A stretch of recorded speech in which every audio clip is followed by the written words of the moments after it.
Hello and welcome to this week's MedTech Talk. I'm your host, Krishna Thakur, co-founder of Capri Healthcare, assisting healthcare organizations such as NHS, primary care and secondary care to innovate digitally. Before I introduce today's topic, I would like to thank all frontline NHS staff, key workers for dedicating their lives and trying to protect our lives. And also would like to pay tribute to people who have lost their life during this battle. As of today, we all know that we have nearly lost 27,000 lives across UK, which is a shocking and sad. This leads to this week's topic of discussion. Can technology, can innovation help us to curb spread of this COVID-19? Can it protect our NHS staff? Can it curb the spread of COVID-19? And before I go into this topic, I would like to just clarify this one, that we are not talking about replacing human beings or human brains here, or epidemiologists who are working really hard to forecast these numbers and trying to find a solution to this problem. So we talking about that how we can learn, how we can assist these people to react quickly or to take right decisions. So that takes us to our question: can AI, which is artificial intelligence, solve COVID-19 problem? For everybody's benefit, I'll explain what is artificial intelligence and machine learning. But I would, for today's discussion, I would like to keep it very high level, as few of you viewers or audience, you already know more about artificial intelligence and machine learning, and I can produce a number of studies and number of scientific papers here, but it's not about those numbers and trying to show you a graph. It's all about bringing the change, encouraging people to innovate and actually look for solution within technology, and start sharing the data and start actually using the data meaningfully. So basically, artificial intelligence is all about mimicking humans' cognitive behavior, such as learning and problem solving. People confuse between artificial intelligence and machine learning, and it's very well known term, AI, ML. Artificial intelligence and machine learning. Machine learning is about actually learning from this data and kind of coming up with artificial intelligence. So what happens is, in this world, in most of the AI application, we consider a question and then we try to collect the base data available to answer that question. And this data sources could be official, formal data sources, such as cases reported by NHS, accurate cases reported by NHS, primary care, secondary care, care homes, other care, healthcare related organizations who've been dealing with COVID-19, and also informal sources such as newspaper, social media. People have a discussion, WhatsApp discussions and all those kind of informal sources of data. And we gather all this data and put together and then start looking for a pattern. So machine learning is all about looking for those patterns. Once they start seeing a very clear and obvious patterns, it's a start building algorithm based on those patterns. And this algorithm then used for modeling those data and progression of those COVID virus or COVID-19 or any of this virus spreading happening. So there are multiple sources and data coming from there, and this data is gathered today and then consolidate those data and try to identify a pattern, and pattern helps us to come up with algorithm.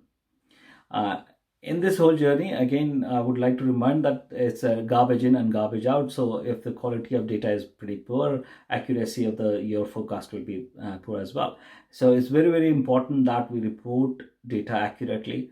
You might have noticed if you Google today how many cases of COVID, whole world is reporting on patient recovered, whereas United Kingdom is not reporting any number on patient recovered. I'm pretty sure patients are recovering and people are actually being discharged. Within my circle, quite a few doctors have recovered and they have gone back home, gone back to work after actually recovery. So hats off to those people who've been fighting and then willing to fight again. So that's interesting. So just want to remind that the quality of data is very, very important in this situation. And so is the importance of actually accurately reporting those data. Many countries, probably this data is not accurately reported, so probably the model won't work.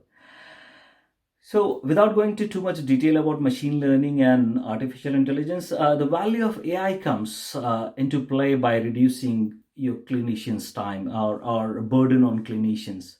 So for example, AI applications can quickly diagnose problem, quickly triage those cases, also very quickly produce guidance for junior staff members when the senior staff members already gone and isolated during the COVID-19.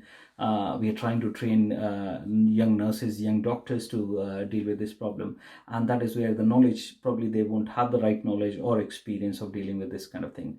Artificial intelligence can produce and give them right guidance to deal with this. Also, a simple CT scan, reading of CT scan can be done within 10 seconds using AI applications, which might take for an expert to read, take 15 minutes to read that CT scan. So by doing these things, loads of time saving can happen, loads of accuracy can be, and efficiency can be gained. And it's for assisting people. And in order to do so, we need to collect data, we need to train our AI models. So it's too early. So I'll conclude this talk today. It's too early to tell if artificial intelligence or machine learning can solve COVID-19 problem. But as we go along, numbers of confirmed cases are increasing and being reported, number of cases, deaths happening, being reported, and so the data is increasing. More data, better training. And once it's trained, definitely the forecast or progression of, we can predict the progression of COVID-19. So definitely, I would say one thing is very, very certain: AI is relevant to this outbreak, and in the future it'll be more important. So please try and remember, sharing data is important, accuracy of the data is important, and at the same time, our leaders, our technical staff, our medical staff needs to be bold and innovative, and they need to think out of the box to come up with questions and take support from expert companies, technology companies like us, to go and start innovating and trying to find answers to those things.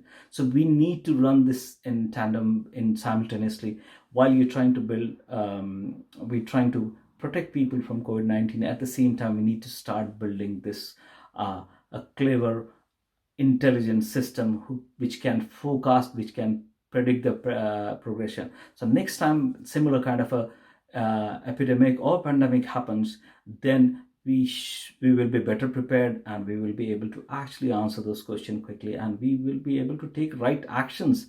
So you can forecast that, yeah, this is the next country where it's going to happen, and we can go and start taking a precautionary steps. So with that, AI is going to make sense, and AI is going to find the solution. With that, I'll take leave. Please stay at home, stay safe, and thank you very much. Stay tuned for the next topic. Thank you. And if you want to discuss anything in detail technology or any innovation or innovative idea, please get in touch with our staff, and we will be more than happy to get involved in that. Thank you.